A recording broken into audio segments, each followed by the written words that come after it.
Oi, Rodrigo, Grande Paulo, tudo tudo beleza, bem? meu amigo? Tudo jóia. Tudo jóia. Eu vou começar a live assim. É a live mais encantada do ano, do século.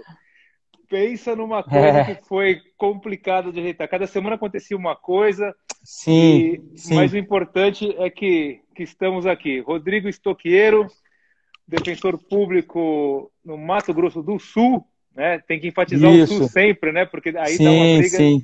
embora você não seja do Mato Grosso do Sul, né?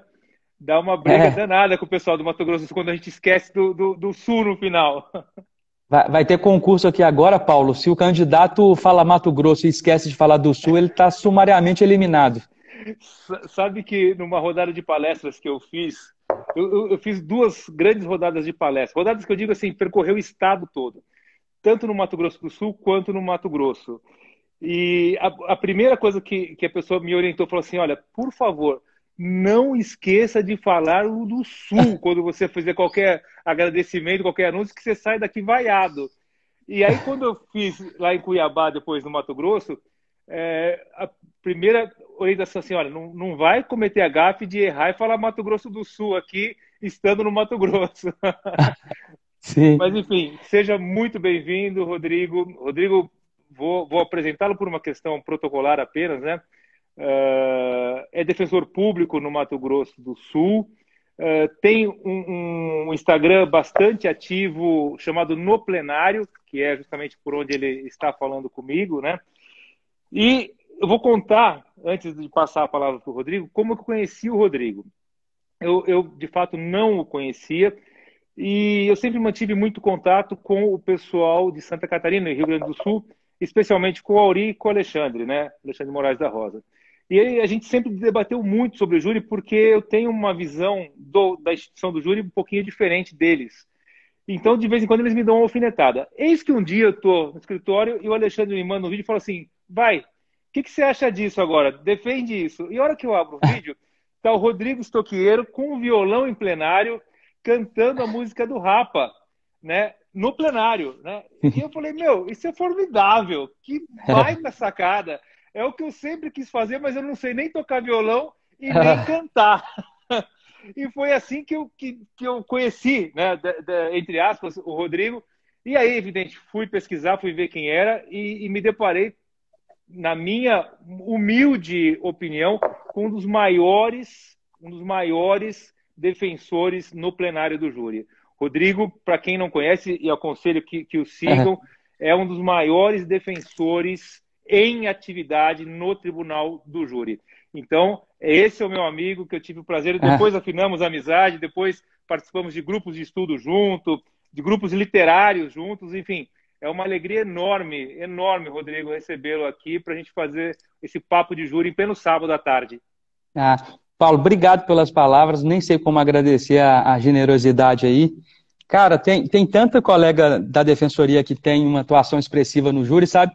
Mas que acaba ficando também escondido e as redes sociais, o Instagram, ele permite que a gente até conte um pouco da nossa trajetória, mas tem muita gente boa que acaba não aparecendo tanto. Eu sou só mais um defensor, não tem nada de especial, não, mas agradeço a forma gentil como falou comigo. Você esqueceu de falar só de um encontro nosso também muito peculiar, Paulo. Pois não. O curso de palhaço. Ah, o curso de palhaços. Poxa, sensacional. Sem dúvida alguma. Acabamos participando junto do curso de palhaço, que aliás, eu preciso trazer o Ézio aqui para falar com a gente. Falar de júri, um palhaço falando de júri. A Patrícia falando, Sim. finalmente a live É, vai. saiu. Pois é, estava encantada, Paty. Estava encantada, mas saiu, saiu. O Ézio, para quem não conhece, ele é um palhaço, né? Não tem nada a ver com o mundo jurídico, mas que um amigo nosso, que é um queridíssimo, um gênio, que é o Bruninho Martinelli, teve a ideia num grupo que nós temos de defensores do júri, levar, trazer-nos o Ézio como um professor de curso de palhaço. E eu confesso que eu fiquei assim ressabiado no começo, não sabia onde eu estava pisando. E quando ele começou a falar da vida de palhaço, da atividade, das peculiaridades, eu não via Sim, ali um palhaço, eu via exatamente um defensor, eu via um advogado, eu sim. via um promotor de justiça atuando no plenário. E sim. as aulas dele foram, assim, para mim, uma coisa que eu não sei nem nominar, de tão maravilhoso que foi aquilo, Rodrigo. Foi muito tocante. Eu lembro que no último encontro eu acabei chorando também, porque já sentindo até saudade, a gente estava já na pandemia e Pois aqueles é. encontros foram muito importantes para mim. E assim, e isso que você falou, Paulo, a identidade de questões que um palhaço tem com a advogado criminalista, com o defensor público ali no júri, é enorme a identidade. E a gente, a percepção que a gente tem das coisas olhando de fora, igual um palhaço olha, de colocar o sentimento na sua forma máxima na hora de se expressar, enfim, mesmo tratando de tragédias, a gente conseguir rir um pouquinho também das coisas. Eu acredito que aqueles encontros foram marcantes para mim também. E quando acabar a pandemia, o Bruno já tinha dito, né, que a gente vai ter que se encontrar e fazer um encontro presencial para amplificar essa energia positiva que o Ezio trouxe para a gente, né? O Bruno prometeu a parte acadêmica, que é o encontro pessoal, pessoal de todos daquele grupo lá para uma aula final do Ezio, né? E eu prometi a parte gastronômica. Eu falei que depois a gente vai fazer um churrasco Sim. aqui em casa. E temos um chefe, né, o Tremura também, que Pois é. com Não, certeza vai. temos um chefe, não, temos um Masterchef. Ele foi O participante do Masterchef. Masterchef. Sensacional, sensacional. Que joia. Rapaz, nós temos muitos amigos em comuns ali, né? O Alexandre, o Auri, essa turma toda. E aí em São Paulo vocês têm a atuação de vocês no júri, ela é muito incisiva, porque o número de casos de São Paulo comparativamente não existe comparação no Brasil inteiro, né? E aí, Paulo, Uhum. você atuou muito pro bono, não foi? Você já chegou a fazer muita atuação no júri Muito. pro bono, não foi? Não, faço até hoje. Faço até hoje bastante coisa pro bono no júri. Em convênio com a Defensoria, inclusive, eu Sim. voltei, depois de algum tempo afastado, eu voltei a atuar em convênio com a Defensoria Pública. Então, tem muita coisa. E, e aqui em Campinas, pode trazer tua filha para a live sem problema nenhum. E depois, em Campinas, nós criamos um grupo de formação de novos defensores, né? Ótimo. Ideia do Bruno, evidentemente, né? E eu tive a felicidade de coordenar um desses grupos, estou coordenando um desses grupos. Então, Ó, que a gente tem legal. agido em Campinas com novos defensores aí, então uma experiência muito, muito bacana. E só para te explicar, não sei se eu já comentei isso com você, mas eu comecei a minha advocacia do avesso, né? Eu comecei fazendo júri, depois eu fui fazer uma Olha, audiência como olha só. alguém que não falava, não conseguia falar em público. Eu tinha total pavor, né? Eu utilizei do júri como uma ferramenta para destravar a minha inibição, a minha vergonha, né? Assim como aquele que tem medo de altura vai saltar de um paraquedas para estourar o medo, né? Sim, Foi isso que aconteceu na minha vida. Eu fiz 200 plenários de júri sequenciais nos primeiros olha. anos de atividade, Nossa. né? Aliás, nos primeiros meses. Eu cheguei assim, eu me lembro num período, acho que em 94, de fazer 3 plenários diferentes por semana durante várias semanas seguidas. Nossa. Então, É puxado e cansativo, hein? muito, muito. Mas era diferente do que é hoje. Aliás, era Sim, bastante diferente. O júri tinha uma característica assim de atividade, de atuação, talvez perto do que as pessoas acham que é hoje, falam hoje. Tinha muito mais a coisa do espetáculo em si do sim. que propriamente da técnica. A técnica era uma reserva necessária, evidente, mas era uma reserva de plenário. E a gente tinha muito de atuação, assim, de ênfase, de emoção. Hoje não, ninguém se comove só com a atuação se você não tiver técnica, se você não desenvolver prova muito bem, se você não trabalhar os detalhes, né? E esse papo de júri é para isso, para a gente contar fatos inusitados. E pelo história Sim, que eu já vi de Instagram teu, e do que nós já conversamos, o que não falta aí são fatos sim. inusitados no júri, né, Rodrigo?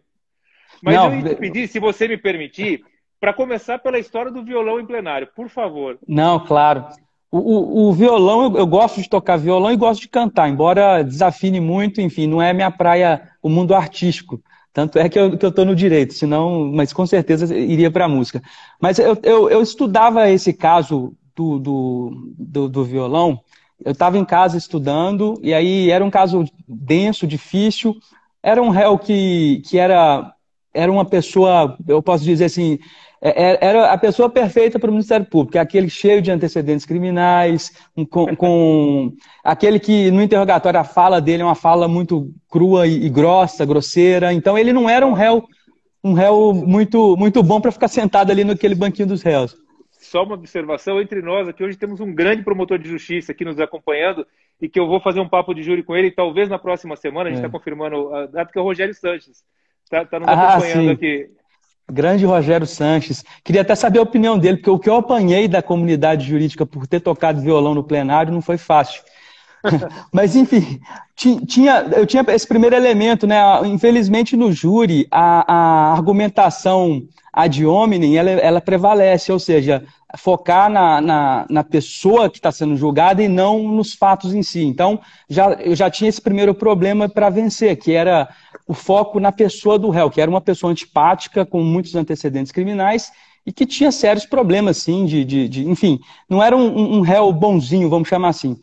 E aí, além disso, a história desse réu, ela me comoveu um pouco, porque, na verdade, ele era uma pessoa que, quando ele tinha 14 anos de idade, até os 14 anos de idade, ele era de uma comunidade pobre, e até os 14 anos de idade ele nunca tinha se envolvido em nenhum problema, mas o irmão dele, que era mais velho que ele, já tinha problemas com a criminalidade. Então, tentaram matar, aliás, mataram, uma certa noite invadiram a casa dele, assassinaram o irmão dele e ele levou 2 tiros nas costas. Ele se fingiu de morto e sobreviveu.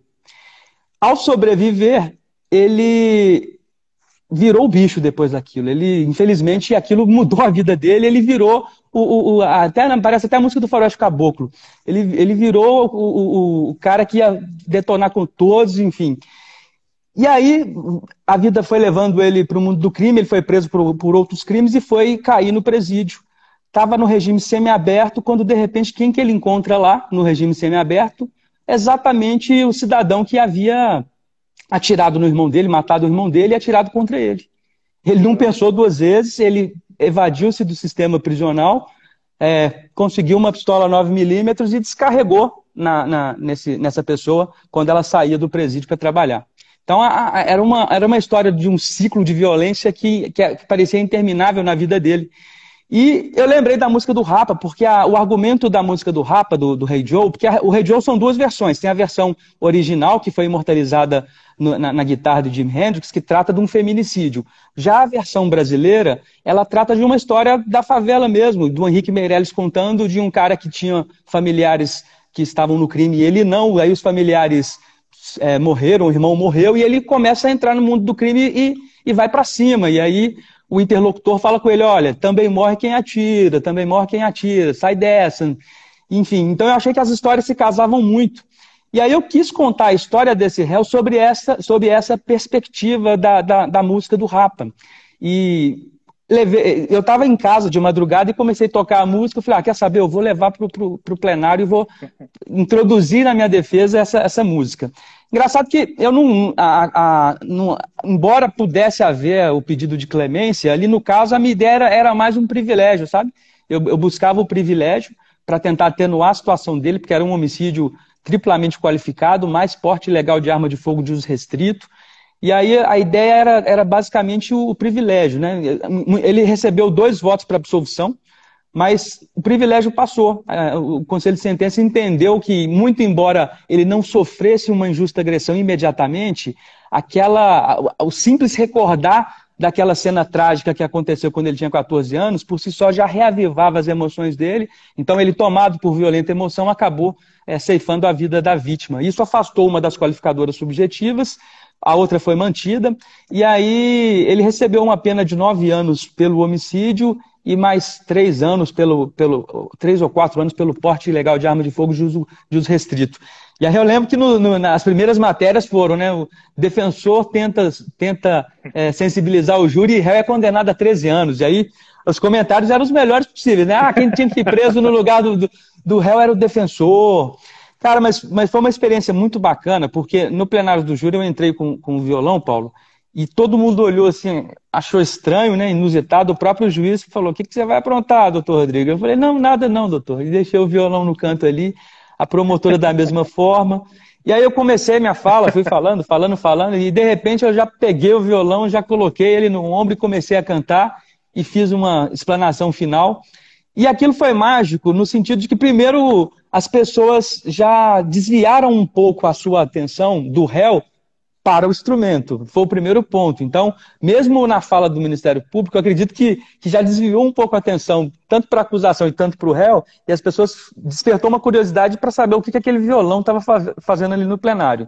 E durante a minha fala, eu pude notar que houve uma conexão com os 7 jurados do Conselho de Sentença muito forte. Assim, todos ficaram muito atenciosos com a fala da defesa, e principalmente nesse momento máximo do violão. Ao final da sessão de julgamento, inequivocamente, os 7 jurados me cumprimentaram pela atuação. O juiz mesmo não sentiu que foi uma falta de respeito. A própria promotora que atuou no caso, a doutora Aline, ela também entendeu a situação, ela não aparteou nesse momento, ela concordou com a utilização, vamos chamar assim. Não foi nada desrespeitoso para a corte, todos os atores que participaram ali concordaram, que perceberam em que circunstâncias o violão foi usado, e o Conselho de Sentença deu a resposta dele, que foi, no caso, uma condenação que era prevista já de acontecer, sabe? E assim, não é igual na imprensa falou, porque a imprensa falou que a culpa pela condenação do réu foi eu tocar violão, não foi os disparos de 9mm, não, foi o violão que causou a condenação do réu. E em que momento exato que você utilizou? Foi no final do primeiro tempo de fala ou já em réplica, em tréplica, né? Foi no final do primeiro tempo de fala. Aí depois eu não teria como usar de novo. Eu acho que aí já ficaria forçado eu reutilizar o violão. Mas foi no final da minha primeira... Houve réplica? Houve réplica. Mas aí, na tréplica eu voltei com as questões mais técnicas mesmo, para explicar o privilégio, enfim. Mas aí eu não usei mais o violão nessa segunda parte. Sim, mas na réplica o Ministério Público utilizou da utilização do violão como argumento de alguma forma ali, tentou trabalhar em cima disso, ou deixou passar batido assim e seguiu? Não, falou, olha, estão tentando desviar sua atenção com essa música bonita, mas foi bem, mas assim, foi de um modo bem polido, bem educado, não houve assim. Dependendo, eu conheço alguns colegas promotores que talvez não teriam deixado eu tocar o violão, iriam se insurgir no momento que eu apresentasse o violão. Mas no caso ali, a doutora Aline, ela foi muito cordial, até ela gostou também, no final das contas, da forma, da dinâmica da defesa, e aí houve uma resposta do Ministério Público, mas uma resposta muito cordial, sem sensacionalismo, o sensacionalismo ficou por minha conta mesmo, de estar com o violão ali no plenário. E era engraçado, assim, que eu tocava o violão e depois eu comecei a receber alguns vídeos, porque quem estava na plateia começou a filmar, né? A filmar também. Então, Sim. Tem outras filmagens, assim, que por fora, enfim. E aí eu próprio gravei, porque eu tenho esse hábito de gravar os júris, e aí ficou aquele registro lá. Engraçado que E aí, eu lembro que o único canal de imprensa que me ouviu, e que ouviu a minha palavra porque que eu tinha feito aquilo, foi o Migalhas. O Migalhas entrou em contato comigo, eu estava saindo de férias e estava uma loucura. O pessoal da Defensoria me ligou, Rodrigo, a imprensa quer falar contigo, porque aconteceu alguma coisa inusitada aí, o que está acontecendo e tal. E aí, inicialmente, eu até não atendi muitos canais de mídia, não, sabe? Até por isso eu acredito que eu tenha falhado, porque eles foram muito duros na apresentação da situação. O Migalhas eu já resolvi falar porque era um portal jurídico, e aí eles colocaram a minha versão, o porquê que eu usei aquilo, enfim. E aí eu acho que ficou um pouco melhor, né? Mas eu não esqueço. Eu quase desisti de internet naquela época, porque, assim... embora seja uma minoria, ela é muito barulhenta. As ofensas que o pessoal dirigiu contra a minha pessoa foram pesadas. E o mais inusitado foi que, olha, acabou o julgamento, o réu foi condenado, ele já sabia que ia ser condenado, ele tinha essa percepção de que seria condenado, e aí eu cheguei para ele, e aí, o que você achou? Tal, ele foi e fez uma pergunta para mim, falou, doutor, 2/5 ou 3/5? Eu respondi, 1/6. Ele, doutor, muito obrigado, você é o melhor defensor do mundo, não sei o quê, 1/6, meu Deus do céu. Para ele, o resultado jurídico para ele foi fantástico, porque ele já sabia, ele esperava uma condenação, ele era reincidente, e se ele fosse condenado num crime hediondo reincidente, à época seriam 3/5 para progressão de regime. Quando eu falei 1/6, ele abriu um sorriso no rosto e queria me abraçar, ficou todo feliz com a situação, enfim. E aí, enfim, é dessas coisas. Aí eu tive um segundo júri com ele para ver como é que ele não era também um santinho, um segundo júri numa tentativa de homicídio, e aí eu até perguntei para ele, olha, falei, fulano, você lembra de mim? Eu sou o defensor do violão. Ele, lembra. Você quer que eu que eu coloque outro colega para fazer a sua defesa? Você achou que aquela defesa foi insuficiente? Ele falou, não, doutor, pelo contrário, eu quero o senhor mesmo. Tal. Eu fiz esse júri de uma outra tentativa dele, enfim. Foi esse caso inusitado aí que acabou sendo um cartão de visitas. Pois é, ficou famosíssimo no Brasil todo. No Brasil todo não, no mundo todo, né? Porque a internet hoje não tem limites, né? E Sim. pelas várias filmagens que eu acompanhei do que você já divulgou, né, tem muitos outros casos onde você adota algumas estratégias de plenário que fogem ao normal, vamos assim chamar. Você não fica muito adstrito exclusivamente aos autos, né? Você Sim. utiliza das provas do processo, mas dá vida a essas provas em plenário, né? Como que isso Sim. acontece? Como que você trabalha com isso, Rodrigo? O Tribunal do Júri, ele trabalha muito a nossa criatividade, né? Principalmente nós da Defensoria que atuamos em várias especializadas do júri. Às vezes, o meu maior medo enquanto defensor é virar mais do mesmo e ficar repetitivo, ficar enfadonho. Então, embora eu repita talvez em um mesmo uma linha de discurso, eu sempre busco mudanças de discurso, de narrativa, enfim. Então, eu sempre estou bolando alguma coisa. Só que, assim, muitas das coisas acontecem no improviso. Igual, teve um caso, Paulo, cara, esse caso eu estava ficando indignado. Era um réu que, na delegacia, ele teria confessado o delito, e depois ele negou peremptoriamente, enfim, e realmente não havia muitos elementos que indicassem ser ele o autor do delito. Só que chegou no plenário, o Ministério Público foi para cima, queria a condenação dele, enfim. E aí, durante o julgamento, e esse plenário estava lotado também, o plenário estava todo lotado, durante o julgamento eu fui ficando angustiado e assim, sem conseguir entender como demonstrar que ele realmente não tinha culpa, além de todas as questões probatórias que eu já tinha feito na primeira fase dos debates, né? Quando chegou na tréplica, antes de entrar para a tréplica, eu estava tão indignado com a situação que eu achava que seria uma injustiça enorme ele ser condenado.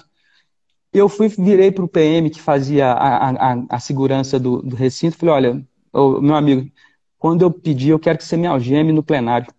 Aí ele, o que, doutor? Eu falei, não, sim, você vai me algemar no plenário. Quando eu pedir fazendo favor, você faça esse favor de me algemar no plenário. E aí eu voltei com muita energia falando sobre o caso, sobre a injustiça que aquele caso poderia gerar na condenação de um inocente. E eu fui encerrar a minha fala dizendo o seguinte, olha, aqui nesse plenário tem gente que tem muito mais culpa do que esse rapaz aqui que está sentado no banco dos réus. Eu mesmo já cometi vários crimes. O último deles foi ontem à noite. Eu dirigi embriagado na Avenida Afonso Pena aqui de Campo Grande, quase causei um acidente. Mas eu tive a sorte, o privilégio de não ser abordado pela polícia, mas agora eu estou confessando a minha culpa, então, por favor, policial, me prenda em flagrante aqui, por favor, que eu estou confessando esse crime que eu cometi, que é muito mais grave que o dele.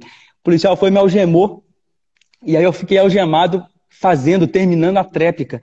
E eu até disse, ó, eu só saio daqui depois que esse julgamento terminar, eu sou muito mais culpado que esse réu, eu só saio desse julgamento depois que, eu só saio daqui algemado, eu não vou sair daqui livre, não sei o quê.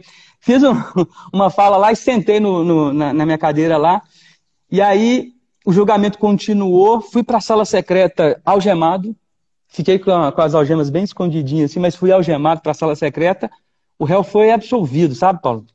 Ele foi absolvido e tal, e aí a gente voltou pro plenário, abriu o plenário, eu algemado, eu fui e falei, ô PM, por favor, tira as algemas, por favor. Aí ele virou e falou, doutor, a chave das algemas não estão comigo, tá com a escolta lá em cima, não sei o quê. Eu falei, o quê? Aí, eu fiquei algemado mais de 1 hora, Paulo. Eu fui cumprimentar o Ministério Público, ele achou que eu estava fazendo troça dele, ele não quis me cumprimentar porque eu estava algemado. E eu fiquei algemado mais de 1 hora depois que o júri já tinha encerrado, rapaz. E aí foi uma cena engraçada. Eu não filmei esse caso, mas foi engraçado porque quando a gente saiu do plenário, o réu saiu ao meu lado, ele já era réu solto, ele saiu ao meu lado sem algemas, e eu saí algemado do plenário. Então a cena, para quem chegou naquela hora, falou, poxa, o que aconteceu aqui? O réu está saindo sem algemas e o defensor está saindo algemado, que história maluca que é essa? E esse caso eu lamento de não ter filmado, mas assim, foi um dia que eu estava, assim, o uso das algemas naquele momento foi uma indignação que eu sentia de participar de um julgamento que não tinha provas nenhuma, a não ser uma confissão. Ah, mas uma confissão na delegacia. Com todo respeito à autoridade policial, à Polícia Civil de um modo geral, mas enquanto não houver um interrogatório que é colhido na presença da defesa técnica, eu me sinto no direito de duvidar de todas as confissões que são tomadas ali. Principalmente porque é muito cômodo, às vezes, para os órgãos de persecução penal colher uma confissão e não produzir nenhuma outra prova. E aí esse não é o sistema que eu quero, Paulo. As pessoas não entendem isso. Às vezes elas falam que eu estou querendo botar criminosos na rua. Não, eu quero um sistema seguro. Um sistema que efetivamente não coloque pessoas inocentes presas. E uma confissão em fase policial que não é acompanhada de defesa técnica, com todo respeito a todos os operadores jurídicos, por melhor que eles sejam, ela não é garantia de justiça. A gente tem até um caso aqui, um caso muito inusitado, de um delegado de uma cidade do interior aqui do Mato Grosso do Sul, que, por sinal, é um dos melhores delegados aqui do Mato Grosso do Sul. Eu gosto muito do trabalho dele. Eu não vou citar o nome dele aqui, não, porque o caso é um pouco delicado. Mas ele colheu, por vídeo, uma confissão. Ele gravou, ele teve o cuidado de gravar a confissão do réu, o réu confessando e falando, e no local do crime, foi aqui que eu matei a vítima, eu enforquei ela e joguei ela naquele córrego ali, naquele mato ali, e aí o delegado termina, olha, ele confessou o crime, ele nos trouxe aqui na cena do crime, a gente ainda não localizou o corpo, mas logo, logo a gente vai elucidar esse fato. E ponto. Gravou isso e colocou no inquérito. Acontece, e ele estava preso, com base nessa gravação, esse rapaz foi preso, foi decretada a prisão preventiva dele, com parecer favorável do Ministério Público, e o juiz decidiu. Olha, eu não estou nem criticando a decisão do juiz, ele tinha um material havia uma pessoa desaparecida na cidade, ele tinha um material. Acontece, Paulo, que 3 dias depois, adivinha quem apareceu na cidade vivo da Silva? A vítima que esse rapaz tinha confessado ter matado. Entendeu? Então, assim, basear condenações em interrogatórios colhidos nessa fase preambular sem outros elementos de prova, isso é um absurdo. Então, assim, a gente precisa ter um pouco às vezes, até humildade frente à persecução penal. Eu sei a angústia que tem os órgãos de persecução penal de não dar a resposta que a sociedade pede, às vezes. Mas a gente tem que ter essa humildade também para reconhecer que, por vezes, a gente não conseguiu elucidar o fato. Então, e quando isso acontece, é o sistema que pede, tem que ser absolvido, o réu tem que ser absolvido. Não pode condenar na dúvida, não pode condenar dessa forma assoberbada. Esse caso eu queria muito ter gravado, mas enfim, ficou gravado na memória de quem assistiu esse julgamento. Tem uma pessoa aí pedindo para você, Rosa Felipe, pedindo para você contar a história de simulação de parto. Você simulou um parto em plenário também? Caramba, simulei. Rodrigo. Cara, esse dia, esse júri eu fiquei até arrasado também. Na verdade, era um júri de infanticídio. Uma história muito triste de uma mãe que teria logo após o parto, ela teria enrolado o bebê num tapete e colocado no lixo, na lata de lixo. E assim, é um caso, bom, quase não há testemunhas do caso, obviamente, ele ocorreu dentro de casa, um casebre de 2 cômodos, uma situação de pobreza. E assim, eu quis fazer uma dinâmica para demonstrar que aquela mãe, ela não sabia que a criança estava morta. Porque há um problema nesse processo, há uma indicação, a prova pericial indica que a criança morreu por asfixia, por inanição, mas, ou seja, ela nasceu com vida, mas tinha uma testemunha no processo, uma testemunha-chave no processo, que era a própria irmã da criança, que chamou a polícia, inclusive, que chamou os bombeiros, inclusive. Ela disse que não ouviu criança chorar. A mãe estava grávida. Quando ela acordou no dia seguinte, a mãe já tinha dado à luz e ela buscou no lixo o corpo do bebê, e aí ela ligou para o bombeiro. A própria irmã viu a irmãzinha naquela situação e ligou para o bombeiro, que chamou a polícia, enfim. E essa testemunha-chave, a única testemunha do caso, embora ela tenha interesse na situação, então ela não é uma testemunha propriamente dito, mas enfim, ela narrou que não escutou o choro da criança. E aí, com base nessa informação, eu fiz uma simulação de parto. Eu apaguei todas as luzes do plenário, e o plenário aqui de Campo Grande, quando você apaga as luzes, ele fica escuro mesmo, porque as janelas dele, a localização das janelas e as cortinas impedem que a luz natural entre no plenário. Então eu apaguei a luz completamente do plenário, fui para um canto do plenário escuro mesmo e me deitei e me senti como se fosse a pessoa tendo parto.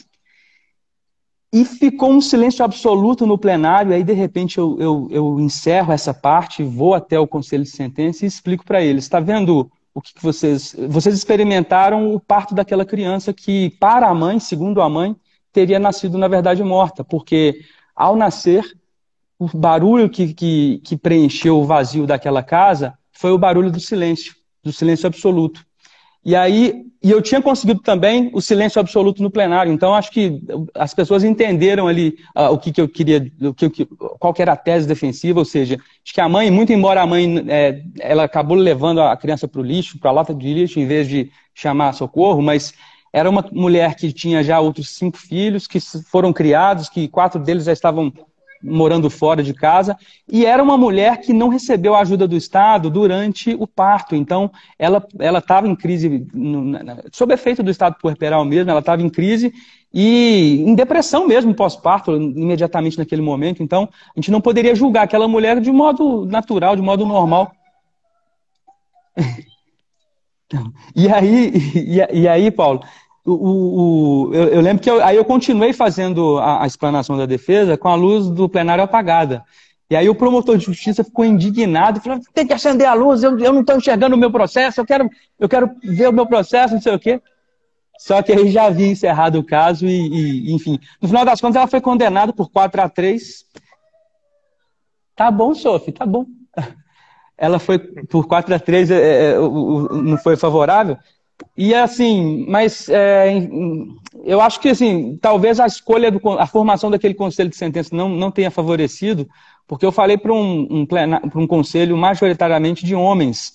E assim, acho que nesse caso talvez a sensibilidade feminina fosse necessária, até porque só a mulher sabe as dificuldades que o puerpério traz, enfim, que a gravidez traz para as pessoas, para a mulher, né, que vai dar à luz. Mas eu acho que o próprio simbólico da lata do lixo, né, é uma coisa que fica muito complicado de trabalhar. Sim, e mais do que trabalhar, de colocar na cabeça como justificativa, sei lá, buscar uma justificativa para isso, né?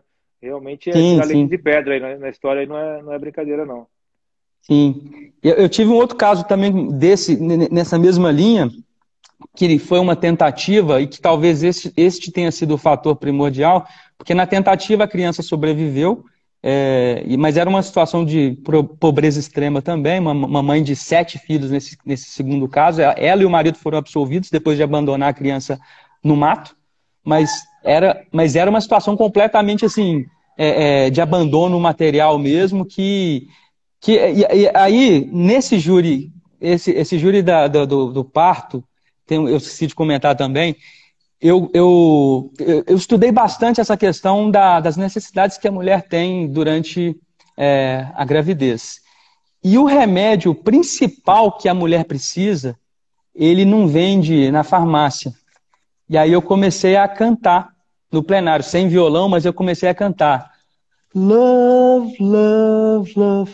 All you need is love. Comecei a cantar esse refrão da música dos Beatles, porque a literatura fala que o que a mulher precisa não é de química, remédio, ela precisa de amor, de solidariedade, de companheirismo, de alguém para estar próximo. Uma mulher numa situação dessa, ela nunca pode ficar sozinha. Ela nunca pode ficar sozinha, porque a depressão pós-parto é muito séria, ela pode gerar tragédias. Isso sim. sem que ela, com consciência, né, sem que ela haja conscientemente. Na verdade, é uma situação muito triste que algumas mulheres passam. E, normalmente, quando acontece, é porque faltou amor, cara. Faltou amor. Então, assim, alguém que não teve amor durante a gravidez inteira vai receber uma martelada do Estado, eu acho um despropósito, sabe? Nesse dia eu fiquei muito tocado com a situação daquela mãe. E, enfim, e aí, no caso dela, o nome dela era um nome comum, era Maria, e era um nome, era uma Maria que era bem comum o sobrenome também. E ela não foi encontrada para participar do julgamento, sabe?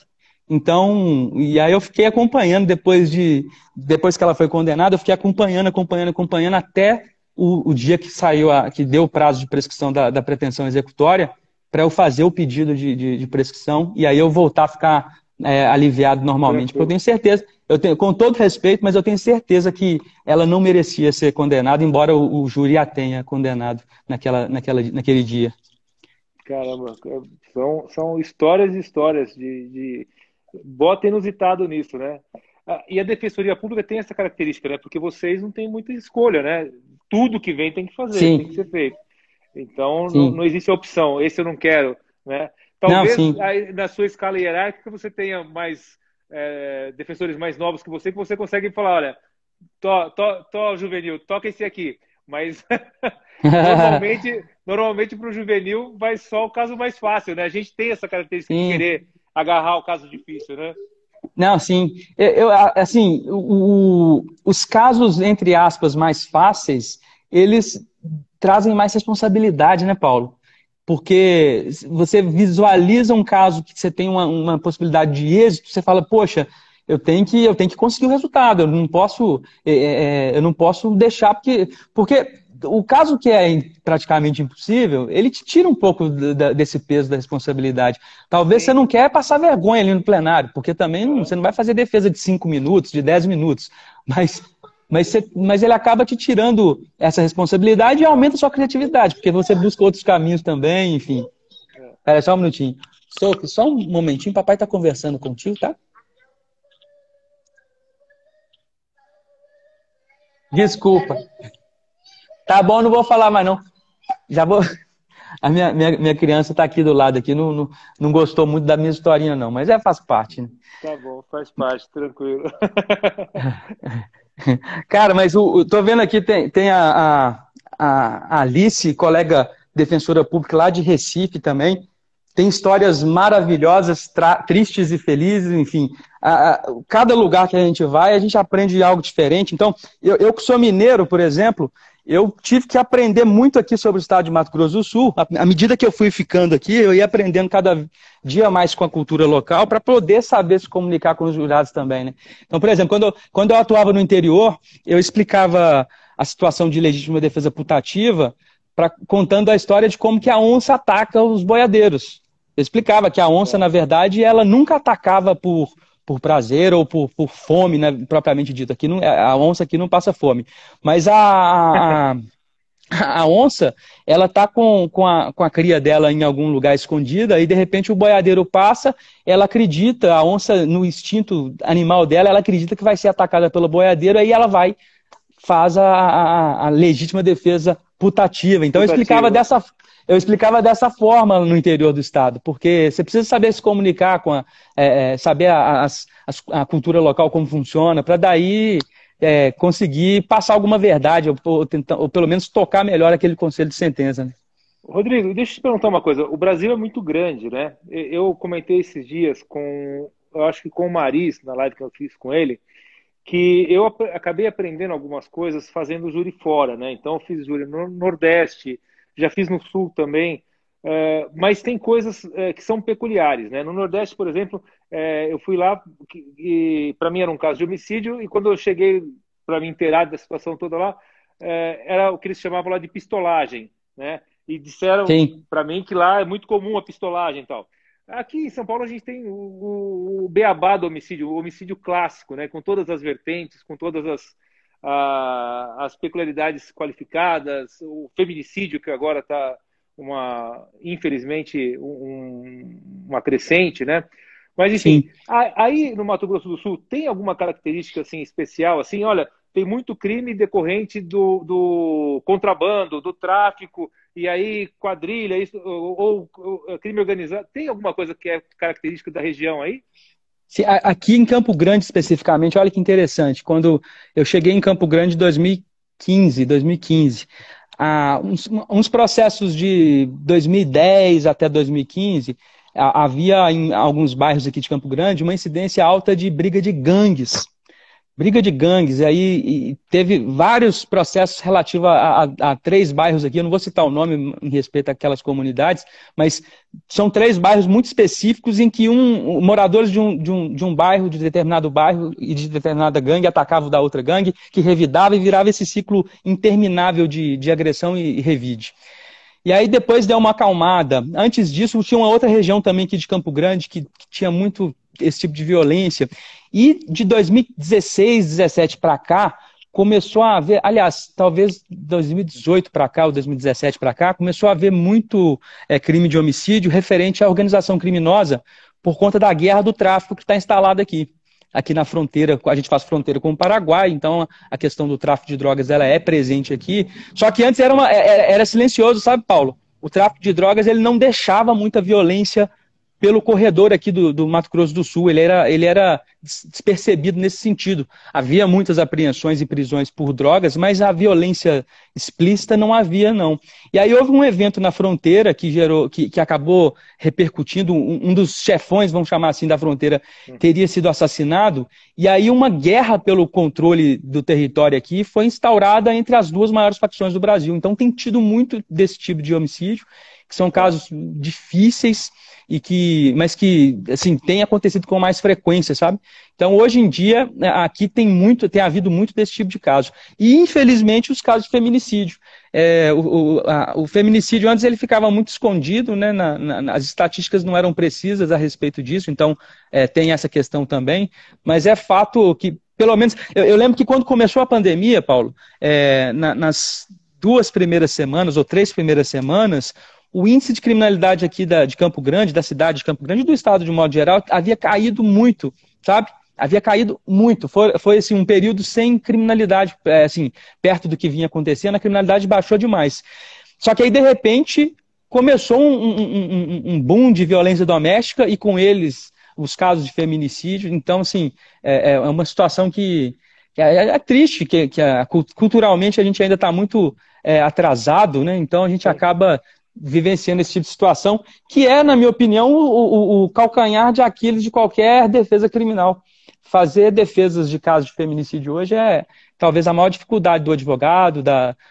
E aí, assim, antes eu nunca usei, nem iria usar a legítima defesa da honra. Nem digo que essa situação do Supremo vai mudar alguma coisa da questão da defesa criminal. Ela já é uma defesa difícil, né? E aí, só que a gente tem esse problema no Brasil. As exceções, elas têm dominado o discurso.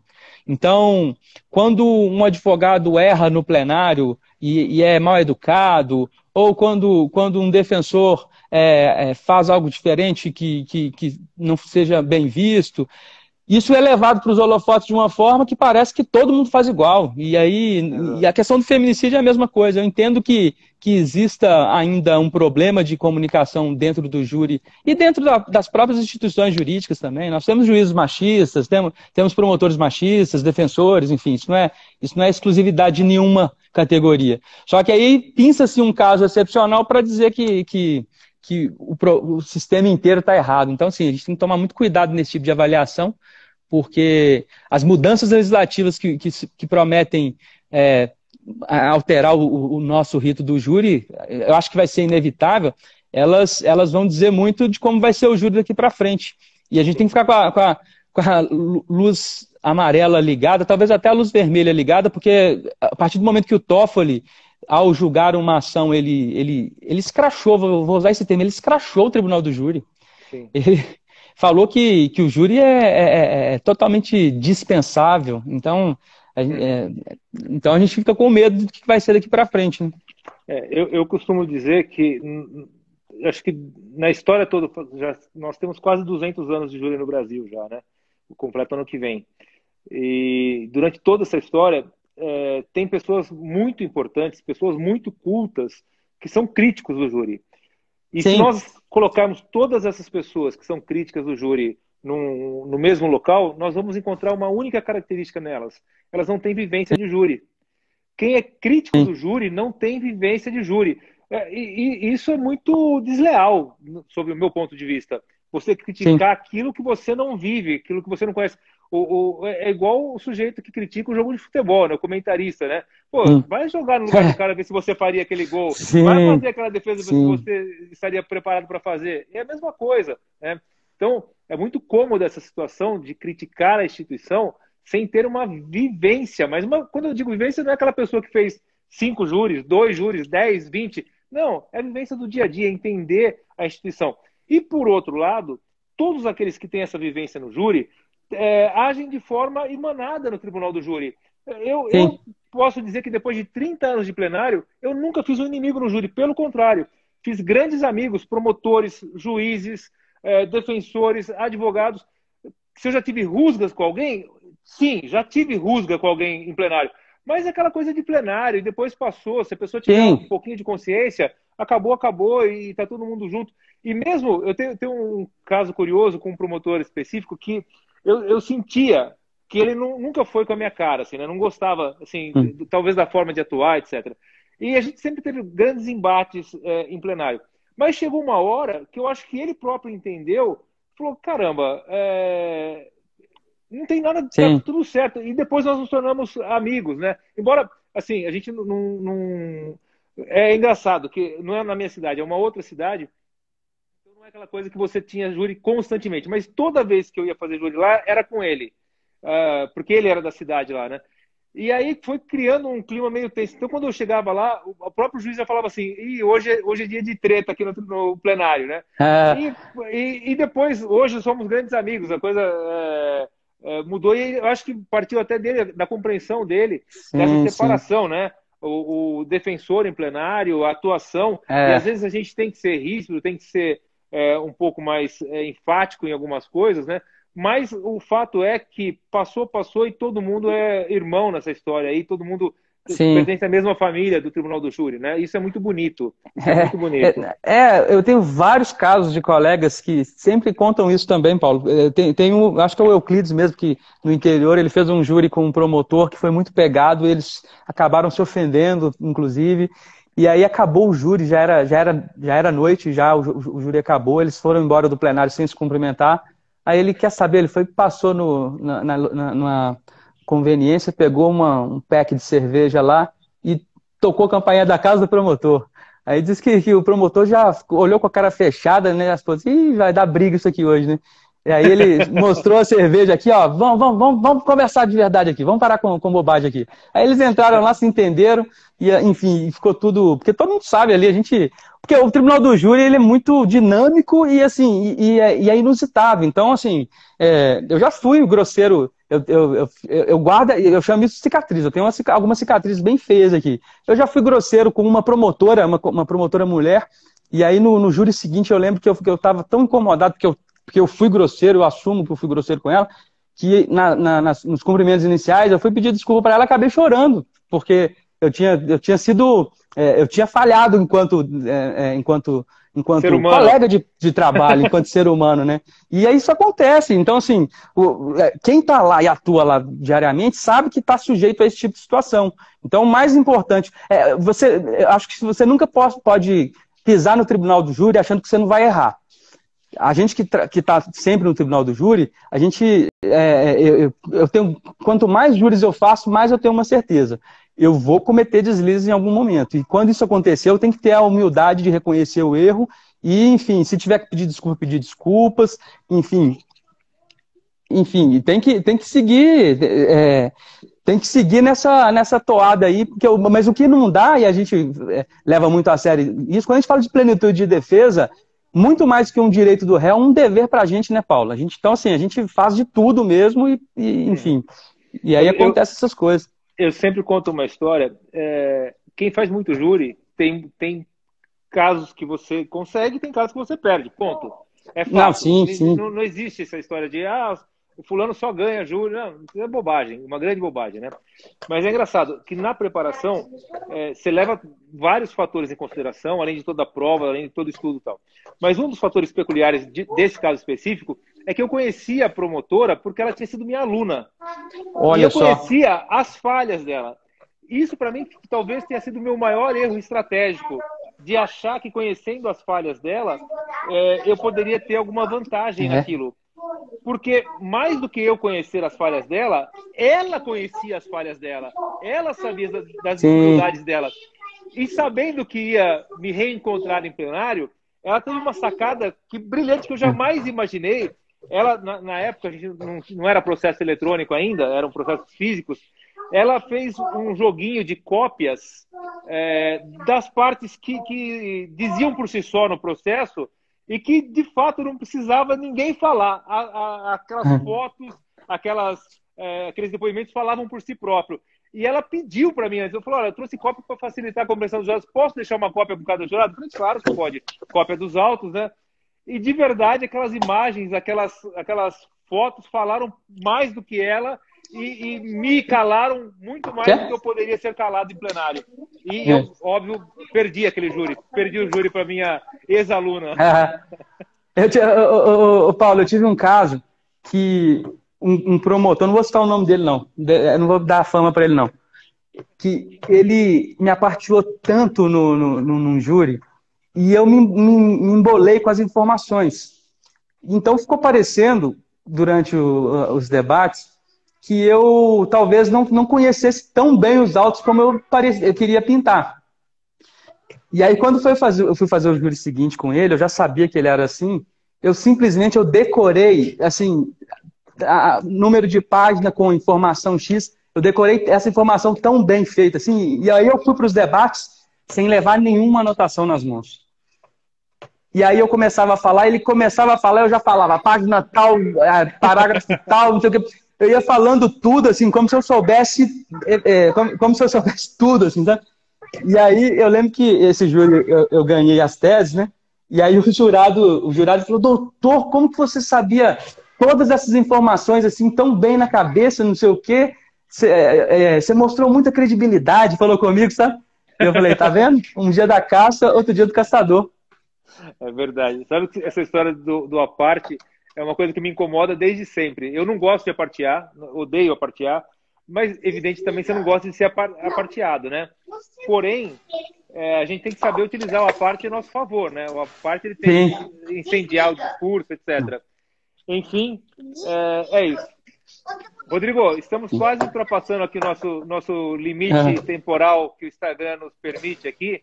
Estamos batendo 54 minutos. Pois é.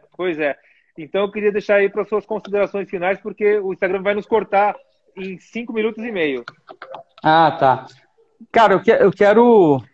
primeiro, eu quero te parabenizar, Paulo, porque por ser um entusiasta do júri, esse tipo de encontro, esses bate-papos de júri, eles desmistificam muita coisa, sabe? A gente precisa, mais do que nunca, juntar forças para poder mostrar efetivamente o que é o Tribunal do Júri, porque o que tem sido propagado na mídia, por vezes, assim, são só as questões negativas.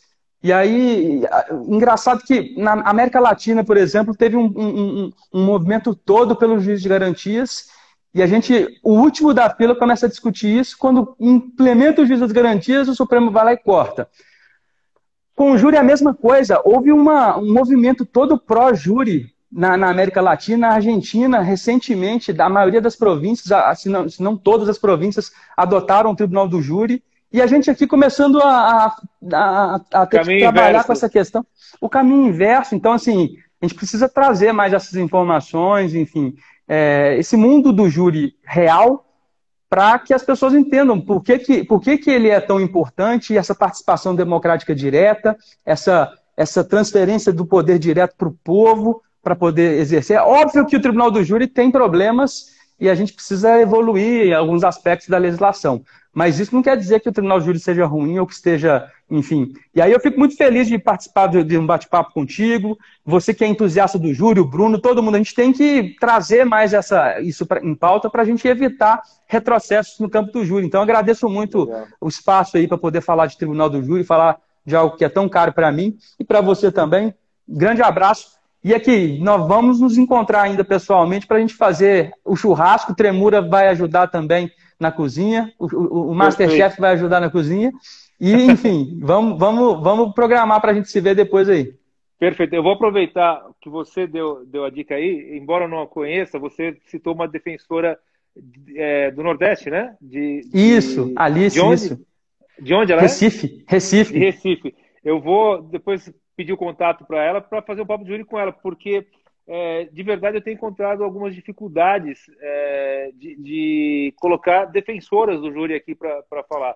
E eu acho extremamente importante isso, aliás, necessário, né? E eu fazia, até antes do Rodrigo, eu fazia os papos de júri toda quarta-feira ao meio-dia. Aí, nesses encontros e desencontros que provocou essa nossa mudança, encontro para sábado à tarde, eu sugeri que o próximo papo de júri seja feito no próximo sábado à tarde. E eu vou falar, e aqui trazendo, claro, com todo respeito, com toda brincadeira, né? Mas trazendo o inimigo para dentro de casa, eu vou fazer pela primeira vez o papo de júri com um integrante do Ministério Público, mas é um grande amigo, um querido amigo, o irmão também, o Rogério Sanches. Eu vou gravar Sensacional. Faremos uma live no próximo sábado às 3 horas da tarde, que deu certo esse mesmo horário aí. Então, no próximo sábado às 3 horas da tarde, estarei aqui com o Rogério Sanches para fazer o nosso papo de júri aqui, defesa e acusação, trocando ideias, e tenho certeza que vocês vão talvez quebrar esse mito de que Sim. defesa e acusação são inimigos, que as histórias são muito diferentes. Não, talvez muitos dos nossos sofrimentos também sejam sofrimentos do Ministério Sim. Público, talvez muitas das angústias do Ministério Público, nós também sofremos dessas mesmas angústias. Eu tenho certeza que vai ser um papo bastante interessante no próximo sábado, às 3 da tarde, às 15 horas. Ô Paulo, só para fazer um jabá aqui, a Alice, ela tem um projeto com outras colegas, chama Bruxas do Plenário, que está aqui no Instagram. Eu já vi, eu já vi isso, que legal. Elas contam ali a participação da mulher na tribuna, é sensacional. Eu vou usá-la então para angariar outras defensoras para o bate-papo aqui, viu? E aí, pergunta para o Rogério Sanches o que ele faria se tivesse no júri do violão. Se ele ia apartear, qual que seria a reação dele? Ele fez um comentário aqui, não sei se você chegou a ler, que ele falou amplitude de defesa musical. Ele escreveu aqui. Mas é isso aí. Beleza. Gente, olha, muito obrigado. Em primeiro lugar, muito obrigado, Rodrigo. Muito obrigado mesmo pela disponibilidade. Apesar dos encontros e desencontros, nos encontramos, deu certo aqui. Sim. A gente fez um papo muito, muito gostoso. Foi muito legal mesmo. A todos aqueles que acompanharam ao vivo, meu agradecimento de sempre. Muito obrigado também. E isso fica no IGTV e aí fica o tempo todo aí as pessoas acompanhando. E eu sempre digo meu muito obrigado a todos aqueles que assistem o Papo de Júri aqui. Obrigado, gente. Obrigado a todos. Obrigado, e até gente. O próximo sábado, às 15 horas, com o Rogério Sanches aqui. Abraço, gente. Tchau, tchau. Abraço. Até mais, Rodrigo. Tchau, tchau.